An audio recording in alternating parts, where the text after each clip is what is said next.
ఏపీలో పొత్తు కథా చిత్రం కొలిక్కి రావడం లేదు. అగ్రనేతలు ఉమ్మడిగా విడివిడిగా చర్చలు జరుపుతున్నా అసలు విషయం మాత్రం తేలడం లేదు. దీంతో పొత్తు ఉంటుందా, ఉంటే ఏ ఏ పార్టీల మధ్య ఉంటుంది, ఎవరు ఏ ఏ స్థానంలో పోటీ చేస్తారు అనే అంశాలపై క్యాడర్లో కన్ఫ్యూజన్ నెలకొంది. పొత్తులపై సరైన సమయంలో సరైన నిర్ణయం అధిష్టానం తీసుకుంటుందని కమలం నేతలు చెబుతున్నారు. కానీ ఆ సరైన సమయం ఎప్పుడనేది మాత్రం ఇటు నేతలకు గాని అటు క్యాడర్కు గాని అర్థం కావడం లేదు. కొన్ని రోజుల క్రితం చంద్రబాబు ఢిల్లీ వెళ్లి బీజేపీ పెద్దలను కలిసి వచ్చారు. పవన్ కళ్యాణ్ కూడా హస్తనాకు వెళ్లి ఈ అంశంపై బీజేపీ జాతీయ నాయకత్వంతో చర్చిస్తారని ప్రచారం జరిగింది. కానీ పవన్ ఢిల్లీ వెళ్లలేదు. చంద్రబాబు ఢిల్లీ టూర్ ముగిసి రోజులు గడుస్తున్నా కూడా పొత్తులపై మాత్రం క్లారిటీ రావడం లేదు. అయితే పొత్తులపై ఆధారపడి తాము ఏ ఏ కార్యక్రమాలు చేపట్టబోమని, పార్టీ బలోపేతం కోసమే తమ ప్రయత్నాలు ఉంటాయని ఏపీ బీజేపీ చీఫ్ పురంధేశ్వరి పేర్కొన్నారు. ఏపీలో ఎన్నికల వేళ ఆసక్తికర రాజకీయం జరుగుతోంది. పొత్తుల చర్చల సమయంలోనే కొత్త ట్విస్టులు చోటు చేసుకుంటున్నాయి. ఈ నెల 28న టీడీపీ జనసేన ఎన్నికల సమాయత్నంలో భాగంగా భారీ బహిరంగ సభకు నిర్ణయించాయి. దీంతో ముందు రోజునే బీజేపీ మరో సభ నిర్వహణకు నిర్ణయించింది. పొత్తులతో సంబంధం లేకుండా అన్ని నియోజకవర్గాల్లో పోటీకి సిద్ధమవుతున్నట్లు పార్టీ ప్రకటించింది. దీంతో అసలు పొత్తు ఉన్నట్టా లేనట్టా అనే చర్చ మొదలైంది. ఏపీలో పొత్తుల రాజకీయంలో కీలక పరిణామాలు చోటు చేసుకుంటున్నాయి. బీజేపీతో పొత్తు కోసం తాను జాతీయ నేతలతో చివాట్లు తిని ఒప్పించారని పవన్ చెప్పుకొచ్చారు. టీడీపీ బీజేపీ నుంచి మాత్రం పొత్తు పైన ఇప్పటి వరకు ఎలాంటి అధికారిక ప్రకటన లేదు. చంద్రబాబు ఢిల్లీలో అమిత్ షాతో భేటీ తరువాత పొత్తు ఖాయమనే చర్చ మొదలైంది. సీట్ల సర్దుబాటు గురించి పలు ప్రతిపాదనలు తెర మీదకి వచ్చాయి. ఈ నెలాఖరులోగా పొత్తుల పైన నిర్ణయం ఉంటుందని పార్టీ నేతలు చెబుతున్నారు. ఈ సమయంలోని టీడీపీ జనసేన సమన్వయ కమిటీ సమావేశంలో ఈ నెల 28న తాడేపల్లిగూడెంలో భారీ బహిరంగ సభకు టీడీపీ జనసేన నేతలు నిర్ణయించారు. చంద్రబాబు, పవన్ ఈ సభలో పాల్గొంటారని వెల్లడించారు. ఈ సమయంలోనే బీజేపీ కీలక నిర్ణయం తీసుకుంది. టీడీపీ జనసేన సభ కంటే ఒకరోజు ముందుగానే ఏలూరులో బహిరంగ సభను నిర్ణయించింది. ఈ సభకు కేంద్ర మంత్రి రాజ్నాథ్ సింగ్ హాజరు కానున్నారు. ఈ సభ గురించి ప్రకటన చేసిన పురంధేశ్వరి కీలక వ్యాఖ్యలు చేశారు. పొత్తులు ఎలా ఉన్నా అన్ని నియోజకవర్గాల్లో పోటీకి సిద్ధమవుతున్నట్లు వెల్లడించారు. పొత్తుల అంశం కేంద్ర నాయకత్వం పరిశీలనలో ఉందని పార్టీ నిర్ణయిస్తోందని చెప్పుకొచ్చారు. అధిష్టానం సూచన మేరకే ఈ సభ నిర్వహిస్తున్నట్లు పురంధేశ్వరి స్పష్టం చేశారు. దీని ద్వారా అసలు బీజేపీ కేంద్ర నాయకత్వం ఏ ఆలోచన చేస్తుందనేది ఇప్పుడు బీజేపీ నేతలతో పాటుగా టీడీపీ జనసేన ముఖ్యులకు అంతుచిక్కడం లేదు. వరుసగా 2 సభలు పశ్చిమ గోదావరి కేంద్రంగా జరగడం రాజకీయంగా చర్చకు కారణమవుతోంది. ఇటు పొత్తులపైన ఏపీ టీడీపీ అధ్యక్షుడు అచ్చెన్నాయుడు స్పందించారు. బీజేపీతో చర్చలు జరుగుతున్నాయని, త్వరలో విషయం చెబుతామన్నారు. ఎన్డీఏలో చేరిక పూర్తయిన తరువాత ప్రధాని మోదీ కూడా పాల్గొనేలా ఒక భారీ బహిరంగ సభ నిర్వహించాలని టీడీపీ జనసేన నిర్ణయించాయి. ఎన్డీఏలో చేరిక, బీజేపీతో సీట్ల సర్దుబాటు నెలాఖరులోపు పూర్తవుతాయని సమావేశంలో అభిప్రాయం వ్యక్తమైంది.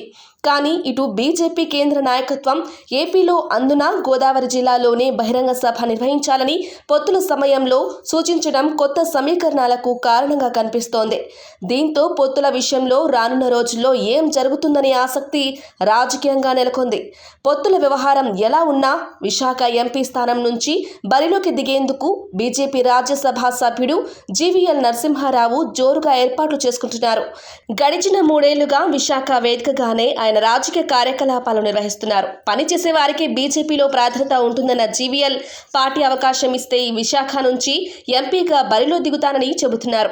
మరోవైపు బీజేపీ, టీడీపీ, జనసేన పొత్తుల వ్యవహారంపై సెటైర్లు వేస్తోంది. అధికార పక్షం వైసీపీ. ఆ పార్టీల నేతలు ఎవరు ఏ స్థానంలో పోటీ చేస్తారో వారికే క్లారిటీ లేదని, కానీ వైసీపీ విజయంపై మాత్రం తమకు పూర్తి క్లారిటీ ఉందని మంత్రి అంబటి రాంబాబు పేర్కొన్నారు. కీలక నియోజకవర్గాల్లో అభ్యర్థులను ఖరారు చేస్తున్న వైసీపీ సిద్ధం పేరుతో ప్రచారం కూడా మొదలుపెట్టేసింది. కానీ టీడీపీ, బీజేపీ, జనసేన పొత్తులపైన ఇంకా క్లారిటీ లేదు. దీంతో ఎవరు ఏ నియోజకవర్గంలో పోటీ చేస్తారో తెలియక నేతలు, కార్యకర్తల్లో అయోమయం నెలకొంది. మరి ఈ కన్ఫ్యూజన్కు ఎప్పుడు తెరపడుతుందో చూడాలి. ఆంధ్రప్రదేశ్ ఎన్నికల సమయంలో వైసీపీ సింగిల్గానే పోటీకి రెడీ అవుతూ ఉండగా టీడీపీ, జనసేన, బీజేపీ కలిసి వెళ్లే దిశగా చర్చలు సాగుతున్నాయి. అయితే పొత్తుల విషయం ఏ రకంగా ఉన్నా బీజేపీ కార్యకర్తలు ఎన్నికలు సన్నద్ధంగా ఉన్నారు అని తెలిపారు బీజేపీ రాష్ట్ర అధ్యక్షురాలు దగ్గుబాటి పురంధేశ్వరి. కేంద్రం చేపట్టిన సంక్షేమ కార్యక్రమాలు రాష్ట్ర ప్రభుత్వాలు చేస్తున్న తప్పుడు ప్రచారం చేస్తున్నారని ఆరోపించారు. ప్రజాపోరు యాత్ర ద్వారా రాష్ట్ర ముఖ్యమంత్రి, ఎమ్మెల్యేల వైఫల్యాలను ప్రజలకు వివరిస్తాం అని ప్రకటించారు. మద్యపాన నిషేధం, రైతులకు జరుగుతున్న అన్యాయంపై పోరాటాలు చేస్తామన్నారు. రాష్ట్రంలో ఉన్న అన్ని పార్లమెంట్లను 5 క్లస్టర్లుగా విభజించి బూత్ స్థాయి కార్యకర్తలకు కేంద్ర మంత్రి రాజ్నాథ్ సింగ్ దిశానిర్దేశం చేస్తారని వివరించారు. ఇక అన్ని పార్లమెంట్, అసెంబ్లీలో బీజేపీలో పోటీ చేయడానికి సిద్ధంగా ఉంది. పొత్తుల విషయం కేంద్ర నాయకత్వం చూసుకుంటుందని ఆసక్తికర వ్యాఖ్యలు చేశారు పురంధేశ్వరి.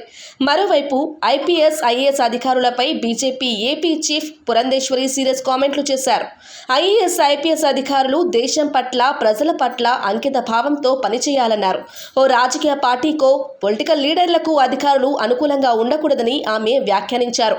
ఎన్నికల అధికారులుగా ఉన్న వాళ్లు బాధ్యతతో వ్యవహరించాలని, అధికారులు ప్రజల పట్ల బాధ్యతతో ఉండాలి కానీ పార్టీల పట్ల కాదనే విషయాన్ని అధికారులు గుర్తించాలన్నారు పురంధేశ్వరి.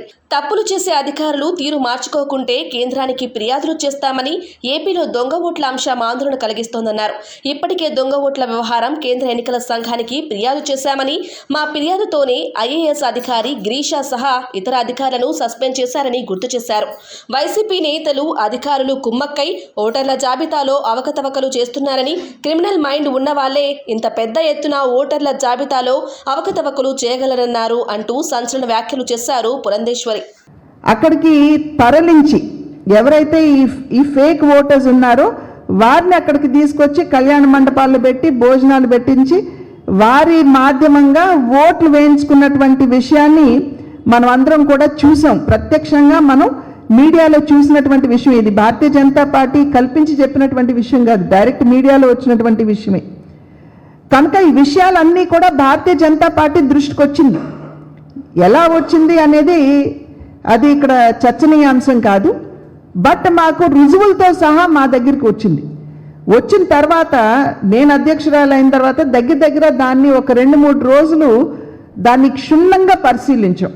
అంటే ఒక పెన్ డ్రైవ్లో ఈ దొంగ ఓటర్ లిస్ట్ని డౌన్లోడ్ చేయటం, ఈ ఎపిక్ కార్డ్స్ని ప్రింట్ చేయటం, ఇవన్నీ కూడా ఒక పెన్ డ్రైవ్లో ఉంటే వాటన్నిటినీ కూడా క్షుణ్ణంగా మేము ఒక 4-5 రోజులు మేము పరీక్షించుకున్నాం. ఎందుకంటే మేము ఎన్నికల అధికారి దగ్గరికి వెళ్తున్నప్పుడు మేము అసత్యాలతో వెళ్ళకూడదు. కనుక మేము ముందు నిర్ధారించుకోవాలని వీటన్నిటి మీద క్లోజ్గా స్టడీ చేసి ఆ తరువాత ఆ రుజువుల్ని తీసుకుని అదే పెన్ డ్రైవ్ని తీసుకెళ్ళి మేము అక్కడ ఎన్నికల అధికారికి ఇవ్వడం జరిగింది. చీఫ్ ఎలక్షన్ కమిషనర్ రాజీవ్ గారికి ఇవ్వడం జరిగింది.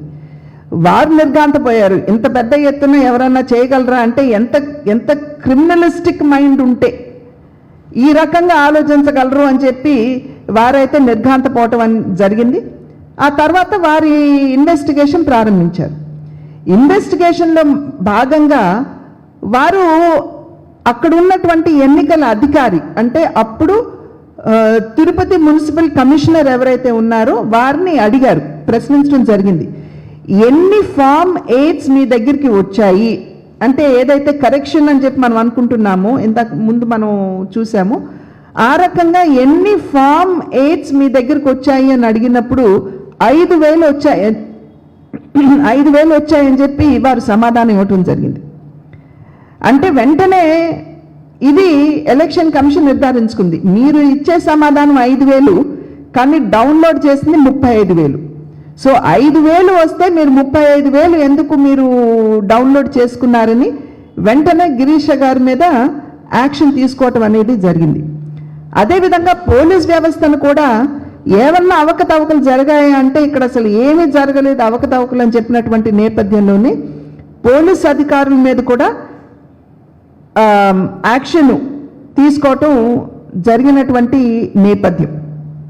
కనుక ఇవాళ ప్రజలు అప్రమత్తంగా ఉండాలి. చాలామంది ఏమని చెప్తారు, ఎన్నికల బూత్కి వెళ్ళి నా ఓటు అక్కడ ఉందండి కానీ ఎవరో నా ఓటు వేసేసారు అని చెప్తారు, వెళ్ళిపోతారు. అలా కాకుండా పోరాటం చేయవలసినటువంటి అవసరం చాలా ఉంది. అది మీ హక్కు. మేము ఇవన్నీ తీసుకెళ్లి ఎలక్షన్ కమిషనర్ గారి చేతిలో పెట్టినటువంటి సందర్భంలోనే ఇంత పెద్ద స్కామ్ ఇవాళ బయట పడింది అనేటువంటి విషయాన్ని నేను మీ ద్వారా ప్రజలకి తెలియజేస్తూ ప్రజల పక్షాన భారతీయ జనతా పార్టీ ఎప్పుడు నిలబడుతుందని తెలియజేస్తున్నాను. అదేవిధంగా ఐఏఎస్లు ఐపీఎస్లు ఉన్నారు.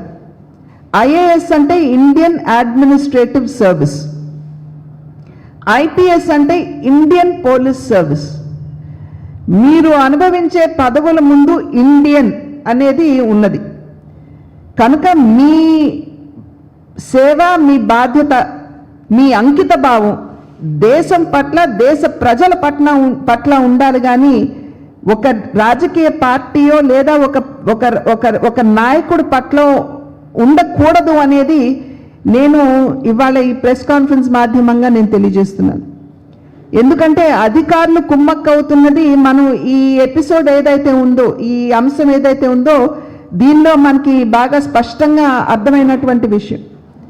సెంట్రల్ విజిలెన్స్ అనేది నిరంతరం ఎన్నికల ప్రక్రియ మీద దృష్టి సారించి ఉంటారు, వారు చూస్తూనే ఉంటారు. ప్రత్యేకించి ఇంత పెద్ద